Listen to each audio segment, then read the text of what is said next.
I hope you're doing wonderful. I am coming on here. This video has been really actually hard for me to make, and there's just so much I want to say, and then I make it too long, and really what it all comes down to is I want to just have some real talk. I want to show you guys and share a little bit more about myself and what I am currently going through, my trials, challenges, tribulations. And so I'm going to just start out with where I live. I've shared past blessings that I've received of food and temporary living and stuff like that, but when it comes down to kind of my reality right now, I'm going to share with you just kind of where I'm coming from, because I think it'll help you guys in seeing what I'm talking about, and that I am a real person, and that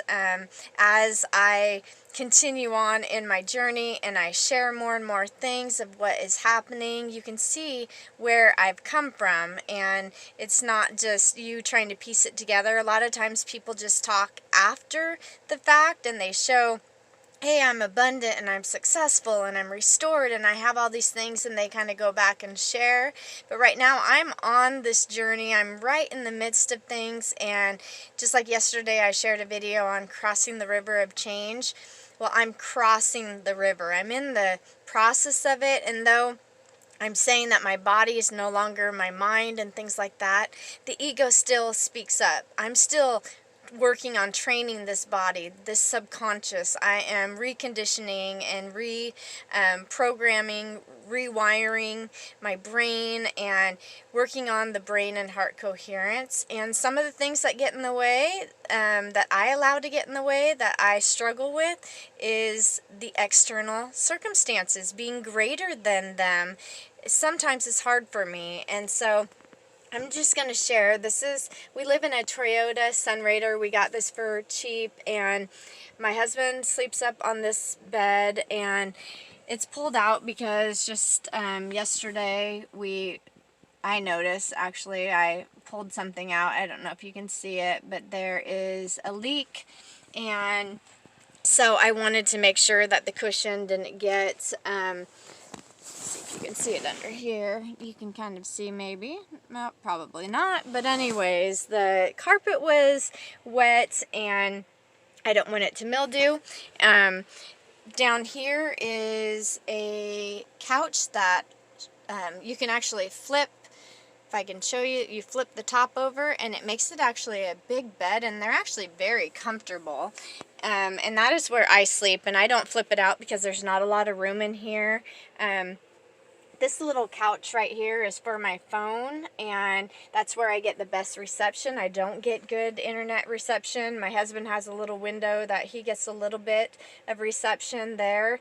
And on this couch, I just thought this is very much related, because another struggle is that when you are a mom or dad that has been attacked by the child so-called protective services, or we can talk about the adult so-called protective services, APS. There's a lot of children, or, you know, I don't want to get into the legalese of all that. I'm just going to use children and stuff like that, and parents and stuff. But a lot of children whose parents are taken, and the system is using and conquering and dividing one person against another, and it's really a sick thing. It's an unconscious thing when you are inflicting pain and suffering on people, but they're also using these other agencies. This is the Oregon Department of Justice, Oregon Child Support Program, and they're going after the fictitious all caps names and all of that. And so you sometimes face many obstacles, many challenges along the way as a mom or dad, or you know, the children of your elderly parents who are being used as the commodities. And I have talked to you guys about my perspective on things. I believe that this happened to wake me up, that it took something. This initiation is something that it took to shake my earth and help me to realize there's something greater out there. And to start to come out of all the lies and to question more and more and to seek my own truth and to learn and to remember different types of things, like remembering who I am, who you all are as multidimensional divine beings of love and light, and that we have purposes and that we have so much more to look forward to in this life, and that there are life lessons which I am learning to focus on my heart space. And sometimes my external circumstances, what is around me, has made this difficult. And elevating the emotions and training my body that, before an actual event or experience happens, that I can be greater than that, that I can experience that emotion and I can elevate that up in my thoughts and have brain and heart coherence, because we are electrical beings and we are energy, and so what we put off into the world we attract back.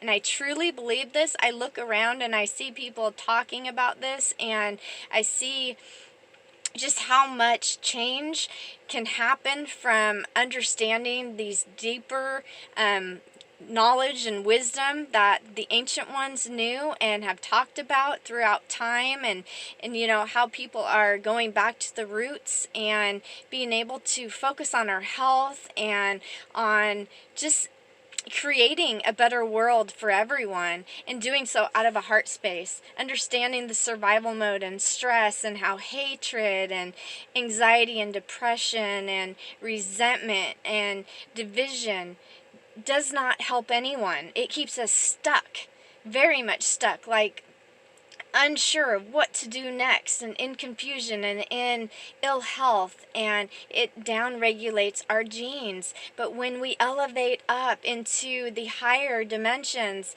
of being, having these state of beings that is focused on divine love, focused on joy and happiness, and experiencing that and drawing that to us, that is what resonates with me.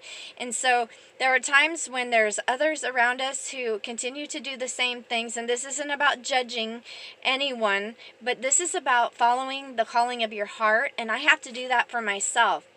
Sometimes I have that criticism from my own self, or I hear it outside of me, but it's actually my own criticism, and I have to look and really see, do I understand how valuable I am? Do I understand that I'm worthy? Do I truly believe this? And how am I showing it? Because those voices tell us something about ourselves, and sometimes we need to surround ourselves with different people, and we need to set healthy boundaries, and we need to know that, okay, some things that are no longer serving us, well, all things that don't serve us need to go, but there's some things that we start to see that those things are not there anymore helping us, because at one time maybe they helped us at some level, and then as we raise our consciousness, we are able to then make space for new in our life, our new creation, our new being. And yeah, I don't want to ramble on too much, but I did want to talk about this because this is what's going on in my life. And down here I had another leak. I have a pile of envelopes over here that have a bunch of habeas corpuses and stuff like that. They have affidavits notarized. They have secured party stuff. The other book was my DSM from school, and we're indoctrinated on so many levels, and I believe there's things that we can do in this 3D dimension right now that help and that raise awareness, and we meet people where they are. But I am truly looking at, okay, I'm still in this situation. I can understand it's some of the stuff I'm doing. Yeah, there's times when I want to have more happening. I want some changes. So what is it that's getting in the way? How can I do things differently and not get distracted? How can I focus and really get to a place where I am internally changing and embodying this love and light by elevating my emotions and really having my body be trained to surrender? Yeah, that's really what it's about. I guess the last thing, as I'm talking, I'm just going to show that, here's our bathroom, and we don't have running water, so we have to go down to a campsite to use the restroom, and my wedding dress is in there. Yeah, I kept that. We have other stuff that's out in a tent outside, and a lot of it's getting ruined. In the front seat, we have an old TV, and if I can show you, here's a picture that didn't get ruined of our family. Because we used to live in a house. We used to go trail riding. We had horses. We had a horse trailer. We had, we went to the beach. We went and played tennis. We did all those things. I coached soccer. I homeschooled and did some different things before CPS came in. I didn't homeschool and I didn't coach soccer at that time. I was in school getting my master's of counseling, but there's a lot of things that we were very active in parades and doing different things like that. Had no idea of the modern day form of human trafficking having to do with CPS and all of that. And people need to be aware of it, and then at a deeper level of awakening, depending on where people are, there's a lot more going on than meets the eye, and that we can't see or sense with our other senses that we've been trained to use. There is something that we're connected to that is intelligent, that is divine love, that will guide us and lead us. And when we cross that river, we actually get to the other side. We will have an experience where our consciousness is actually in the driver's seat. So I can say right now, yeah, my consciousness is in the driver's seat, but I have times where I go back into the old programming and conditioning, and that means that I'm still crossing that river, because once you get to the other side, there's no going back. I mean, you can, of course, but you have that experience, and that experience creates an elevated emotion, and you use that to create more and more and co-create more and more of what you want.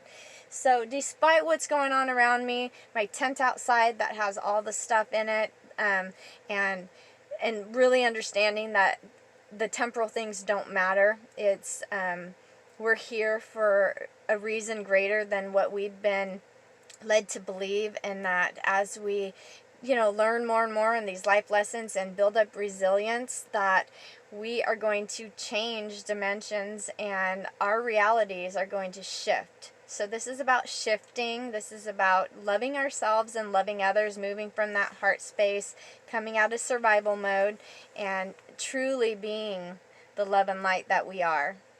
Not about pretending, not about, faking it to making it or anything like that. Sometimes we got to do that to start, but this is about really practicing what we talk about and being that change we want to see in the world. So I hope that this helps you guys to see I'm real. I am thankful for what I have, and I want my body to start to live out of gratitude and out of love and out of joy for life, not just my thoughts. I want to live it. And so these are the obstacles that have been getting in the way of me experiencing this to a deeper level and crossing that river. And so you guys have your own stories, and I just wanted to put it out there, and I'm going to be focusing more and more. So when I'm not on the videos, that's what I'm doing. And I do have one more video I want to share soon, and that is a visit I had with my daughters, and we were at the beach, and it was just beautiful, and I haven't had time to put it together, but that is one that I want to do soon. I know my daughter Shay was waiting on that, so it's very important to me, Shay. There's just been a lot of things going on, so very soon I will get that out, and then I will be taking some time to really, really practice, repetition,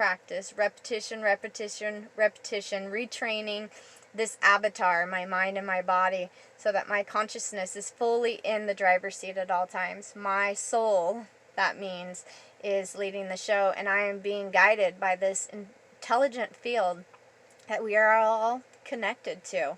We are all part of. We are waves of all that is. So I love you, and namaste to you guys.